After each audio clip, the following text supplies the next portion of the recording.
এবং দশম শ্রেণীর শিক্ষা কারিকুলামে ডারউইনের থিওরি মানব জন্মের বিবর্তনবাদ অন্তর্ভুক্ত করা হয়েছে।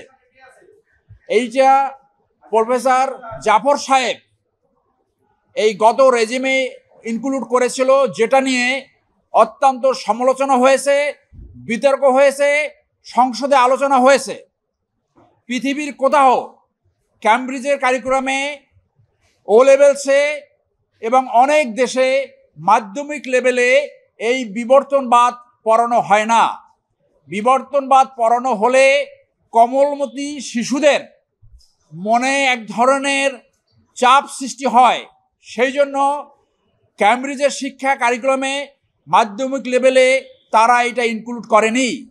আমরা সেই জন্য জনস্বার্থে adviser ministry of education, secretary ministry of education এবং chairman national curriculum of text board NCTB বরাবর একটা লিগ্যাল নোটিশ পাঠিয়েছি, যাতে আগামী শিক্ষাবর্ষ থেকে মাধ্যমিক লেভেলে এই বিবর্তনবাদ অন্তর্ভুক্ত করা না হয়।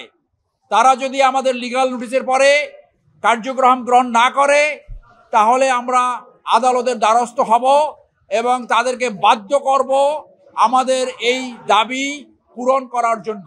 ডারউইনের তত্ত্ব জানেন আপনারা যে মুসলমান হিসেবে আমরা বিশ্বাস করি যে আদম এবং হাওয়া থেকে মানব জাতির জন্ম হয়েছে, যেটা ইসলাম ধর্মে প্রিচ করা হয়। আর এই বিবর্তনবাদে বলা হয়েছে মানুষের সৃষ্টি হয়েছে বানর থেকে।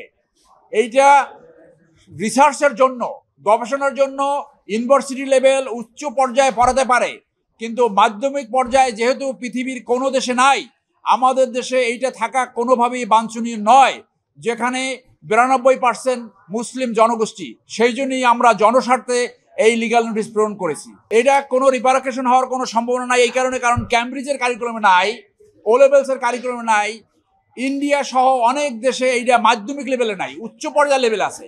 আমাদের এইখানে দাবি হলো মাধ্যমিক পর্যায়ে এই এই এই পাঠ্যসূচি অন্তর্ভুক্ত হওয়া উচিত নয়।